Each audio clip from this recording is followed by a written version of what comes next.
কাঠফুলাৰ খেতি কৰি উদ্যমিতাৰ পৰিচয় শিৱসাগৰৰ অষ্টম শ্ৰেণীৰ ছাত্ৰৰ। বৃত্তিমুখী শিক্ষাৰ ক্ষেত্ৰত বগীদল উচ্চ বিদ্যালয়ৰ প্ৰশংসনীয় পদক্ষেপ। বিদ্যালয়ে প্ৰদান কৰা কাঠফুলা খেতিৰ প্ৰশিক্ষণ গ্ৰহণ কৰি ঘৰতে কৰা খেতিৰ পৰা ৫,০০০ৰ অধিক টকা উপাৰ্জন কৰিবলৈ সক্ষম হৈছে কৃষ্ণজ্যোতি হাজৰিকা নামৰ এই অষ্টম শ্ৰেণীৰ ছাত্ৰজন। এই খেতিটোত আঁৰত আছে আমাৰ স্কুলৰ প্ৰধান শিক্ষক ছাৰ। তেওঁৰ কাৰণে আমি এতিয়া কৰিব পাৰিছোঁ এইবোৰ আৰু তাৰ পিছতে আছে অক্সফৰ্ড ফাউণ্ডেশ্যনৰ বাইদেউ আৰু ছাৰসকল। তেওঁলোকে আমাক বহুত এইবোৰ কেনেকৈ কৰিব লাগে শিকাই দিছিলে আৰু সেইটোকে আমি ইয়াত ধুনীয়াকৈ আমি প্ৰশিক্ষণ লৈ 3টা ভকেশ্যনেল ক্লাছ লৈ মই প্ৰথম ঘৰত কৰিছিলোঁ। সেই ঘৰত কৰা দেখি মই বহুত ভাল লাগিলে কৰি আৰু তাকে ভাবিলোঁ এতিয়া খাবলৈও বহুত ভাল লাগিলে, সেইবাবে অকণমান ডাঙৰকৈ কৰোঁ।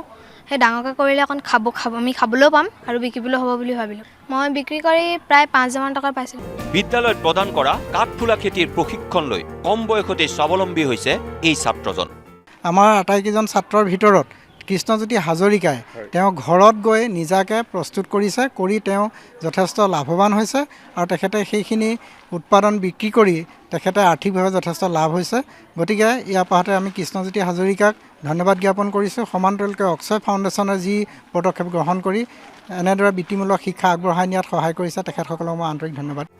বিদ্যায়তনিক শিক্ষাৰ লগতে বৃত্তিমুখী শিক্ষাৰ জৰিয়তে ছাত্ৰ ছাত্ৰীসকলক উদ্যমিতাৰ দিশলৈ আগবঢ়াই নিয়া বিদ্যালয়খনৰ পদক্ষেপে লাভ কৰিছে বিশেষ চৰ্চা। শিৱসাগৰৰ পৰা পৰীক্ষিত গগৈ, নিউজ লাইভ।